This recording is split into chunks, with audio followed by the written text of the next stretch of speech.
مساء الخير عليكم، عاملين ايه؟ النهارده اليوم ال21 من تحدي 60 يوم دايت.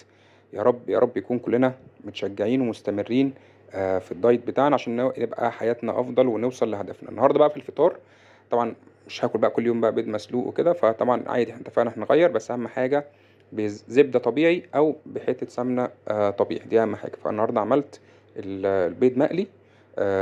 كان جميل جدا بصراحه، كان تغيير برضو عشان ايه ميبقاش كل يوم زي ما اتفقنا نفس نوع البيض.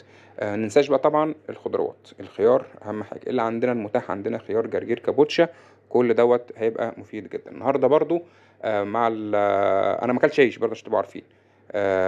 النهارده كان معايا تفاح. اكلت تفاح برضو على الفطار، هي نص تفاحه.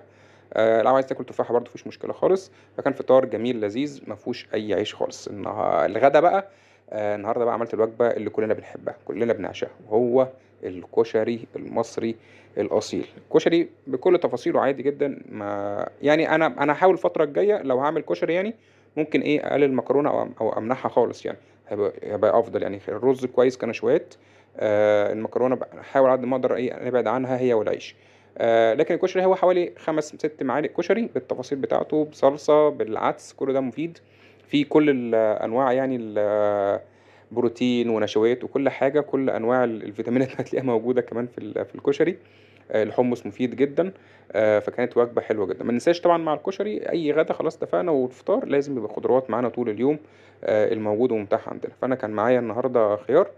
فكانت وجبه حلوه جدا. والكشري طبعا مين ما بيحبش الكشري، كلنا بنعشق الكشري. في العشاء كان معايا تفاحه، التفاح البلدي الجميل، وطبعا البلح الاصفر بقى اللي طالع دوت ايه اللي بنقعد نخلصه كله، بس طبعا ايه واحده واحده كده.